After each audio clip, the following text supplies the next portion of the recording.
Welcome to the Rice Field Archive. This time, we return to Vietnamese folktales with the legend of the Tết Nêu Pole. It is an old tale of demons, clever resistance, and the bamboo pole that came to guard Vietnamese homes during Tết. And so, the old legend begins. In those days, no one knew since when, nor by what means, the demons had taken possession of the whole land. Humans could only live as dependents and work as tenant farmers on the demons' fields.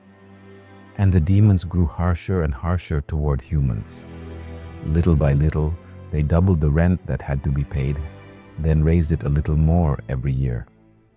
At last, they forced humans to follow a special rule they had invented. The tops for us, the roots for you.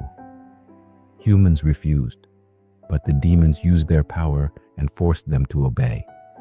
And so, after the harvest that year, humans were left with nothing but bare stalks and stubble. Skeletal hunger spread everywhere. While the demons laughed with satisfaction, humans were so miserable they wished they could die.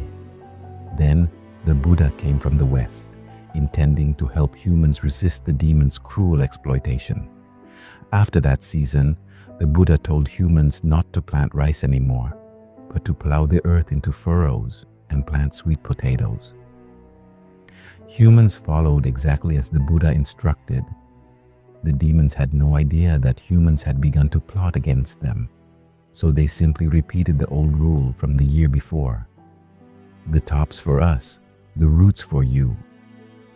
At harvest time, the demons were furious to see heavy baskets of sweet potatoes being carried back to the humans' homes, while their own share was nothing but vines and leaves, things they could not chew or swallow. But unfortunately for them, the rule had already been set, and they had no choice but to accept it. The next season, the demons changed the rule too. The roots for us, the tops for you. The Buddha told humans to switch back to growing rice. Once again, the demons got nothing to eat. Golden grains of rice followed humans home, while the straw and roots were left for the demons. Furious beyond measure, the demons announced that the following season they would take both roots and tops. This time, they thought, let them plant whatever they want. Nothing will escape our hands now. But the Buddha had already planned ahead. Humans changed to a new crop. The Buddha gave them corn seeds and told them to sow them everywhere. That year, once again, humans joyfully saw that their labor had not been wasted. Their houses were filled with grain, and baskets of corn were carried home until the storage bins were packed full. As for the demons, they suffered another bitter defeat and fumed for days. At last, they decided to take back all the land and no longer allow humans to farm as tenants. In their hearts, they thought, better to get nothing at all than to let humans eat alone. The Buddha told humans to negotiate with the demons for a piece of land only as large as the shadow of a monk's robe. In other words, humans would plant a bamboo pole and hang a robe upon it. Whatever area the robe's shadow covered on the ground would belong to humans. At first, the demons refused, but after calculating that such a patch of land would be tiny and the price they demanded was very high, they agreed. Oh, they thought, how much land can the shadow of a monk's robe possibly cover? So the two sides made an agreement. Land outside the shadow would belong to the demons, and land inside the shadow would belong to humans. When humans had planted the bamboo pole, the Buddha stood at the top and spread the monk's robe out into a round sheet of cloth. Then the Buddha used his magic to make the bamboo grow higher and higher, all the way up to the sky. Suddenly, the whole world became dim. The robe's shadow gradually covered the entire earth. The demons had never expected such a miracle. Each time the shadow spread farther into their land, they had to push one another back, farther and farther. In the end, The demons had no land left and had to flee out to the East Sea. That is why people came to call them Eastern demons.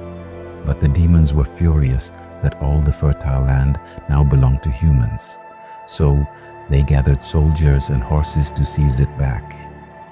This time, humans had to fight the demons fiercely, because the demons' army included all kinds of savage beasts: elephants, horses, wolves, white snakes, black tigers, and many others. The Buddha held his iron staff and helped humans, preventing the demons' army from advancing. After several defeats, the demons sent soldiers to spy and find out what the Buddha feared. The Buddha let them learn that he was afraid of fruit, banana cakes, rice balls, and boiled eggs. In return, the Buddha also investigated and discovered that the demons feared only a few things: dog blood, pineapple leaves, garlic, and lime powder. In the next battle, the demons somehow brought all kinds of fruit and threw them at the Buddha. The Buddha told humans to pick them up as food, then splashed dog blood everywhere. When the demons saw the dog blood, they were terrified and fled. The second time, the demons threw banana cakes at the Buddha's army.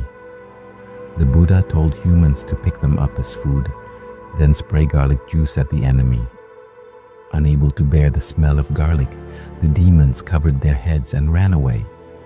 The third time, the demons threw rice balls and boiled eggs at the Buddha's army. Humans ate to their heart's content, just as the Buddha had told them, then flung lime powder at the demons. They also beat them with pineapple leaves. The demons could not escape in time, and once again, the Buddha drove them all the way out to the East Sea. Old demons, young demons, male demons, and female demons all fled together, looking utterly miserable. They knocked their heads against the ground and begged the Buddha to have mercy, asking for permission to return to the mainland for a few days each year to visit the graves of their ancestors. Seeing them weep and wail, the Buddha took pity on them and agreed. That is why every year when Lunar New Year comes, the time when the demons are allowed to return and visit the mainland, people follow the old custom and plant a new pole so the demons will not dare come near the homes where humans live. On the new pole hangs a clay chime. Whenever the wind shakes it, it makes a sound, constantly reminding the demons to hear it and stay away.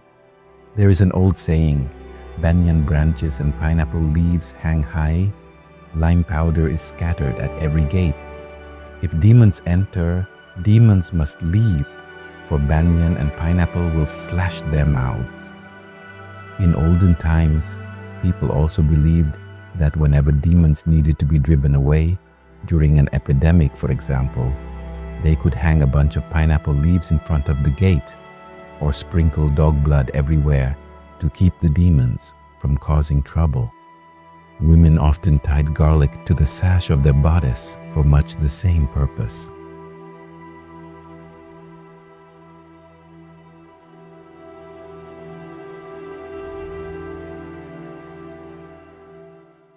And so ends the legend of the Tết Nêu Pole.